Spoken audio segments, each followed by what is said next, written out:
Hello and welcome to episode 25 of AFC FYLDE Still We Rise here on Football Manager 2020. It's my first YouTube Football Manager series and we've made it all the way to the end of the 2019-20 season. Thank you to anybody that has joined us on the journey.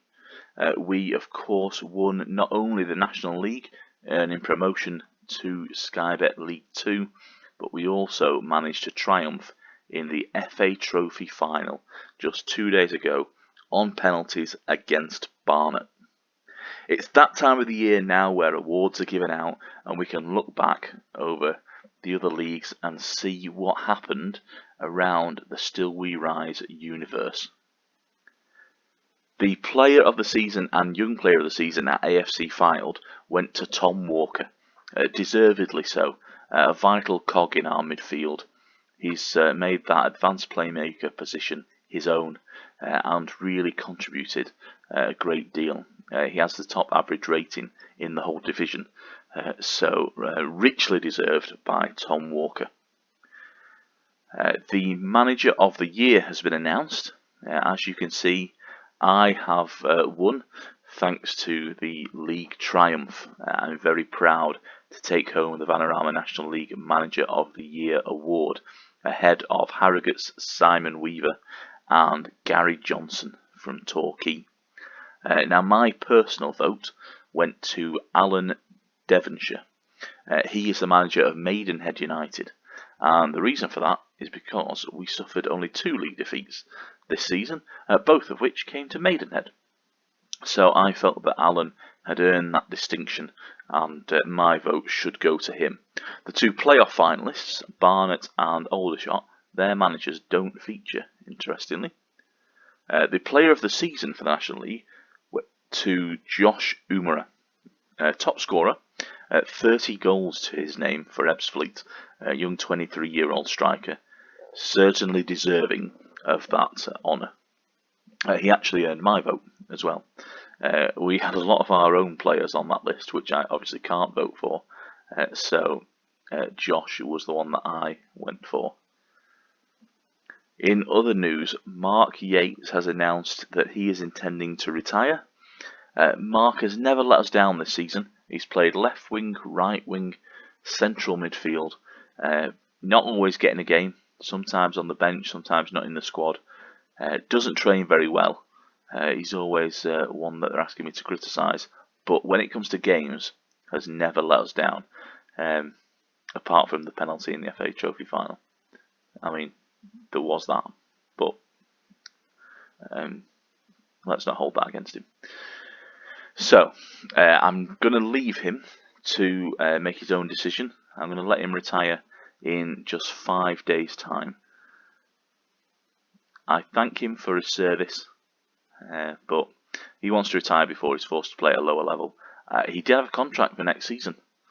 He is actually on the books.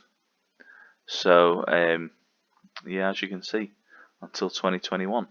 So, he was going to be with us, but has decided to call it a day. Hopefully, we can get him onto the staff, because that would be quite a good result for us. In terms of the National League itself, the playoffs have now concluded. As you can see, Barnet are the team that are coming up with us into Sky Bet League 2. So they beat Aldershot by 2-0. Mehdi Alito, who actually went off injured against us in the FA Trophy final, he scored a penalty, and Mason Clark with a late goal as well. So Barnet, who finished second on 97 points, they earn the right to play in the Football League next season alongside ourselves. It's hard to argue with Barnet getting promoted. Without us in the league, they would have sort of walked it, really. They'd have finished 7 points clear of Aldershot at the top.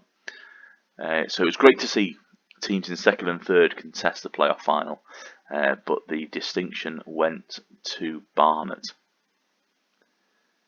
In terms of player statistics, the best at hitting the target, Mehdi Alito.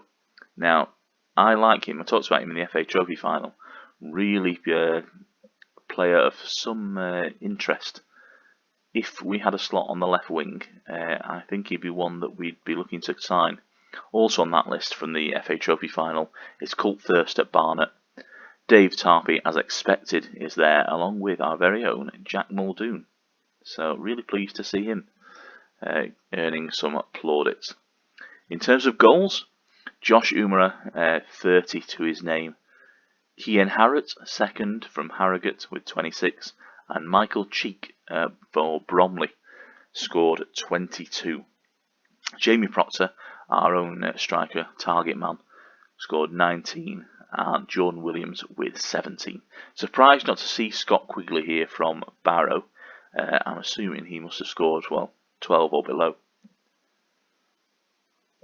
Most assists went to Davis Kielor-Dunn over at Wrexham, Robbie Tinkler and John Rooney, also with strong performances this season.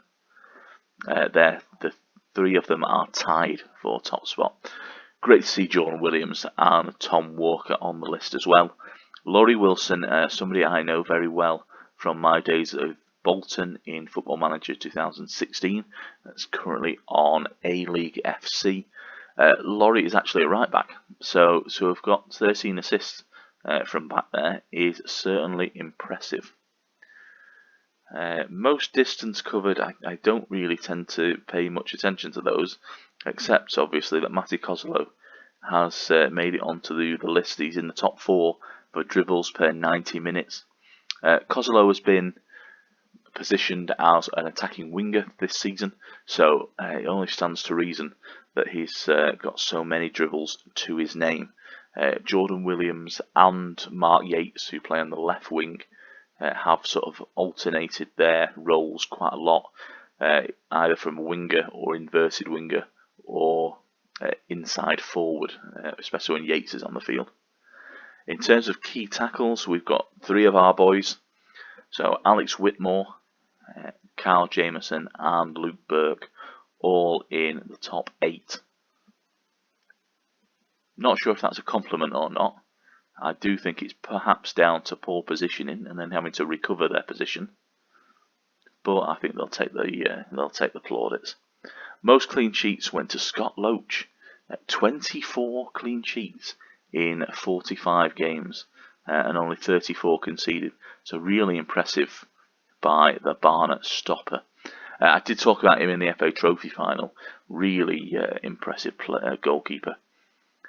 Then the likes of Mitch Walker is on there.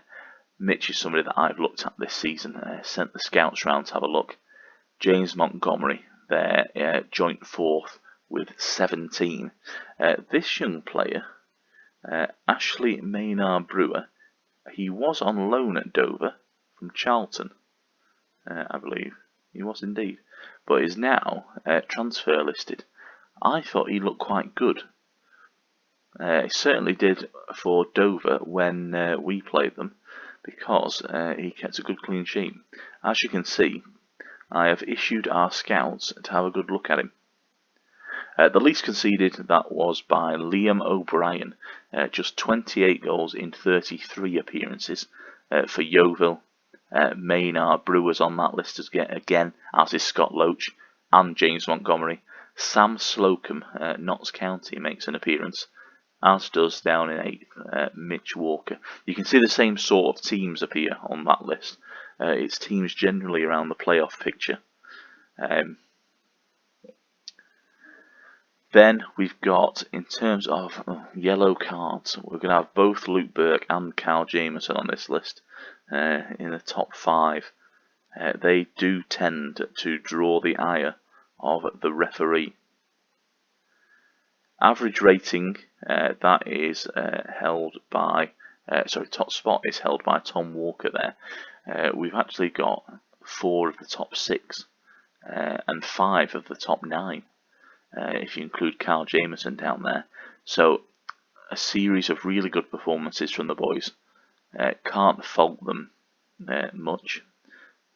So Tom Walker there, player of the season, and they don't really feature the top 3 in the player of the season rank, so it would have been interesting to see who would have got 2nd and 3rd. I imagine Tom Walker would have been up there.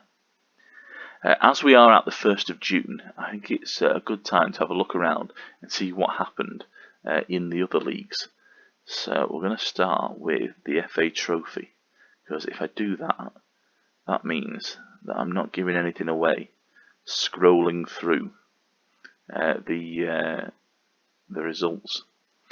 Starting with ourselves, FA Trophy final, we retained the crown for the second year in succession, or we won it for the second year in succession.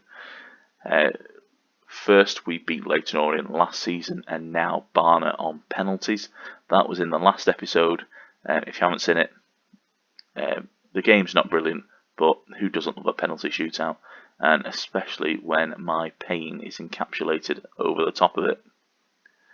In the Leasing.com trophy, which I believe was the Johnson's paint back in the day, Coventry, a 4-2 win over Rotherham.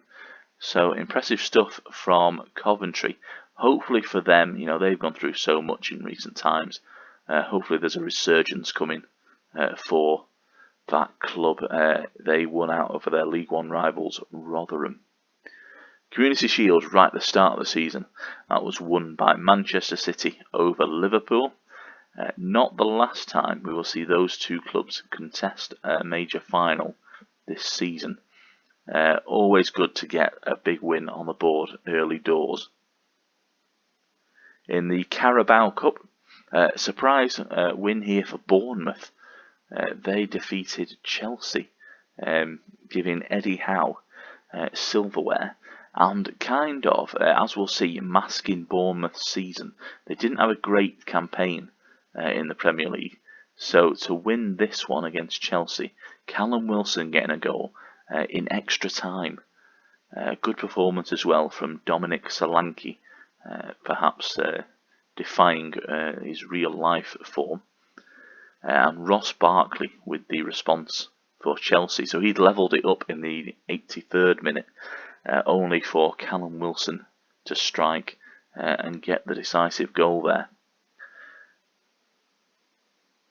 In the FA Cup, as we said, Manchester City and Liverpool no strangers to each other. It took extra time for City to overcome Liverpool, their big rivals nowadays. Raheem Sterling 2 goals. Bernardo Silva in extra time, as Sadio Mane and Roberto Firmino had got the goals for Liverpool. Big clubs contesting big games. I think that's what we all want to see. And in fact, they had a really tough run, because in the semi-final, both had some big opposition. Liverpool putting away Arsenal by 4-1, and again Manchester City requiring extra time as they defeated Chelsea by 3-1. Into the National League South, we can see that promoted are Dartford and Weymouth, who went through the playoffs. They ended the season just a point ahead of Chelmsford. Down at the bottom, Slough and Hungerford, unfortunately, will drop out of the National League South for next season. In the National League North, Kidderminster, champions, they will get their season in the National League. AFC Telford and Kettering go down. Alfreton, our old opponents in the FA Cup this season, surviving by just a point. Promoted through the playoffs, Boston United, who came 7th, overcoming the likes of Chester, York, Southport, who are my favourites, Gloucester and Spennymoor. We've seen the National League ourselves. We all know what's happened there, with Halifax, Borehamwood and Woking going down, ourselves and Barnet on the way up. In League 2, just one team relegated due to Bury's demise, that is Cambridge. So in the end, 7 points shy of Morecambe and Northampton.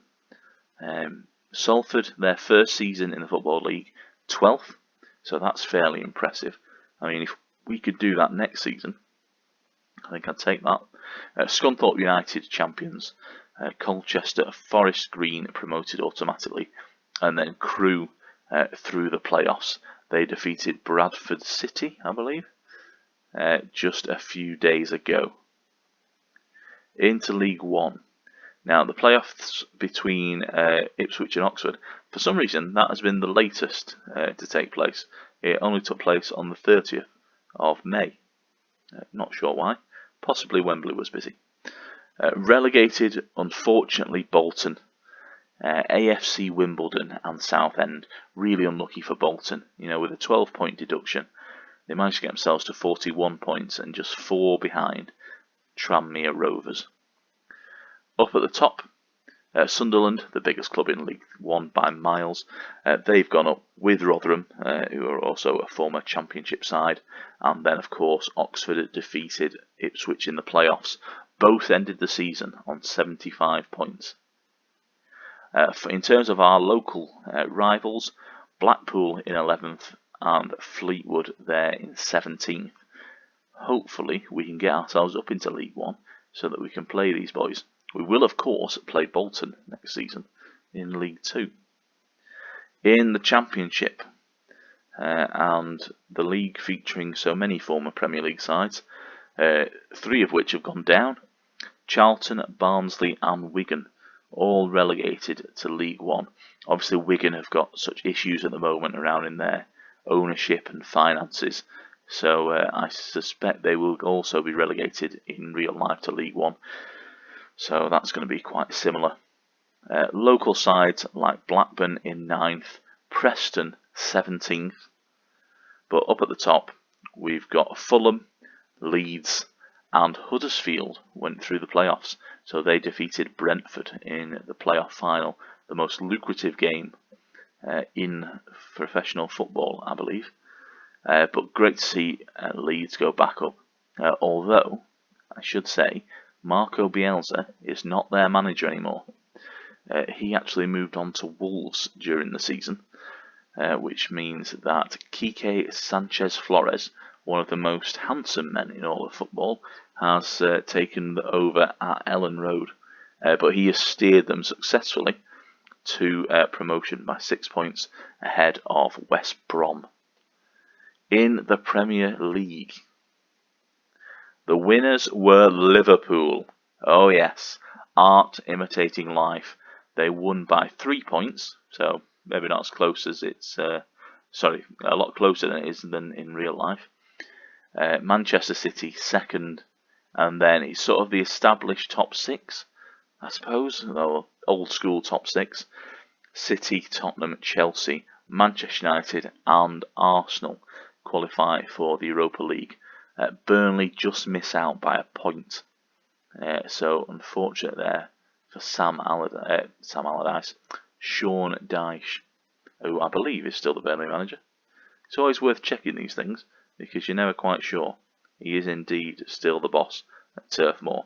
As you can see, Bournemouth have got that Europa League spot thanks to their Carabao Cup win over Chelsea, but they didn't do so well in the Premier League. They only finished 16th.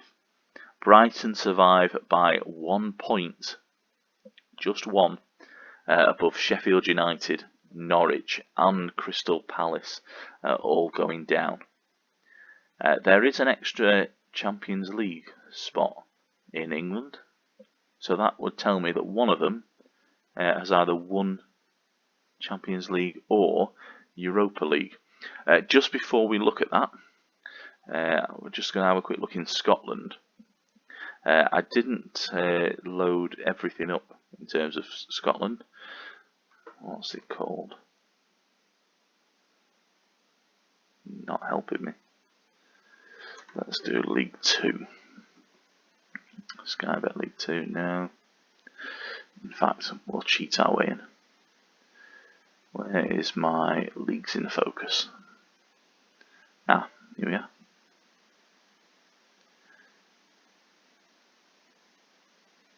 In the Ladbrokes League 2, it's Ladbrokes, not Scottish, I should have known that. Queen's Park are on the way up, along with Cove Rangers.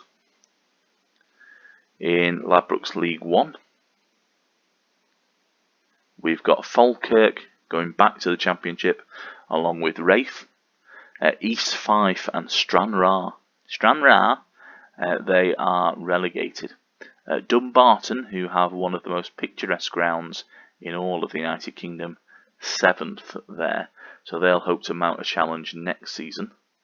Into the Ladbrokes Championship, and Dundee United are champions. They're getting back to the promised land of the Scottish Premier League. Partick Thistle, said that carefully, and Queen of the South relegated. Dundee were one of the other favourites for promotion, along with Dunfermline, both missing out. In fact, because it's Scotland, was there a promotion final? It was. Dundee lost against St Johnstone. Interesting.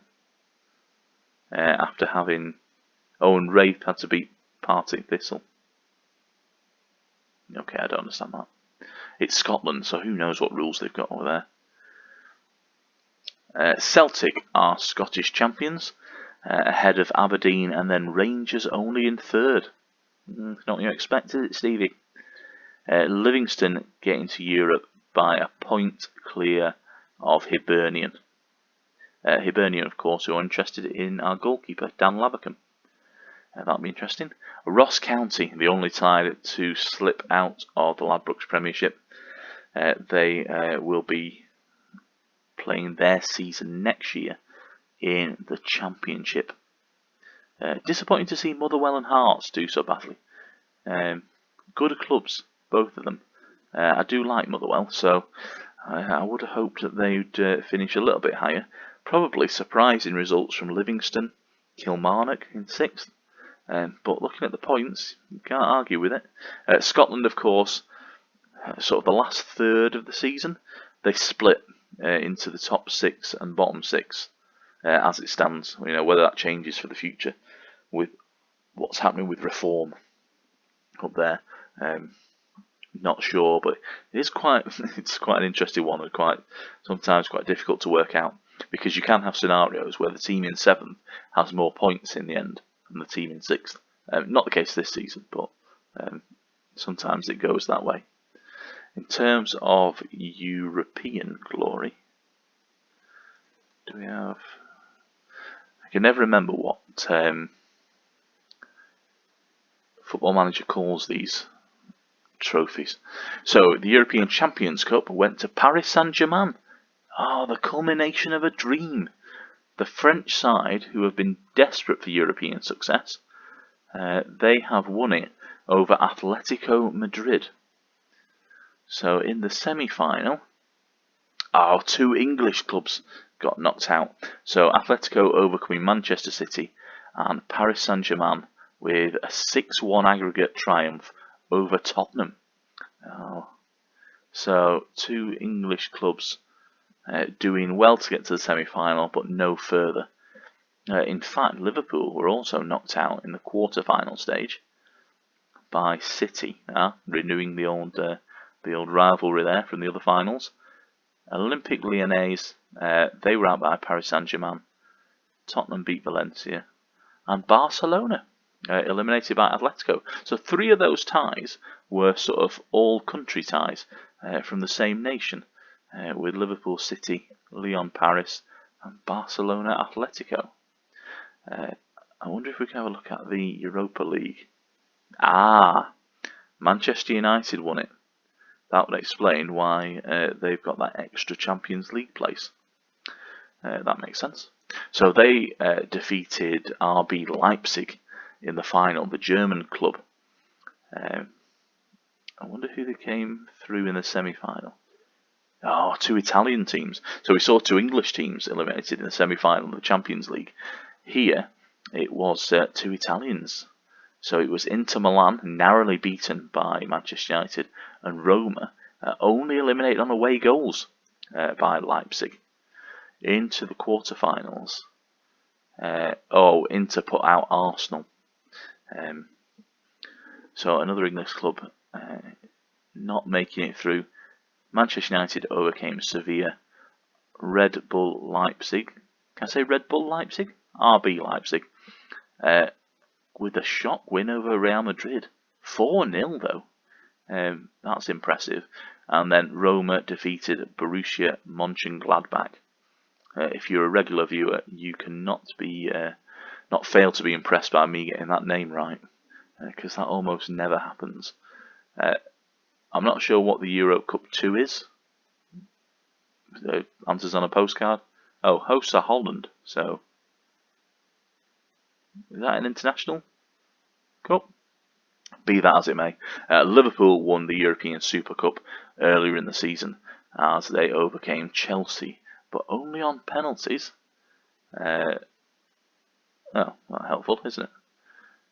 That was back all the way back in August, of course. So Liverpool following up their Champions League win with the European Super Cup, and then they've continued that good form, taking the Premier League. So thank you for joining me for today. The plan for the future is so either Saturday or Sunday we'll have our corner tutorial, where we'll go through the number of corner goals and set pieces that we've scored from this season. I'll also explain show the actual corner tactics that you can take away, do whatever you want with. And then from next week, so Monday, will be episode 26, and we'll begin with looking at our squad for next season. A couple of players are going to depart, and a couple are going to drop down to the development centre. So thank you again for joining me. Anybody that has come along and watched a little bit of any of the previous 24 episodes, I offer much thanks to you. I really appreciate that. Do what you can in terms of like, share, subscribe, get involved. If I've missed out your team and you want to see where they came, unfortunately I have only uploaded England and Scotland leagues. So if I did sort of gloss over your side, I want to know where they came, do let me know. Otherwise, that is the 2019-20 season done.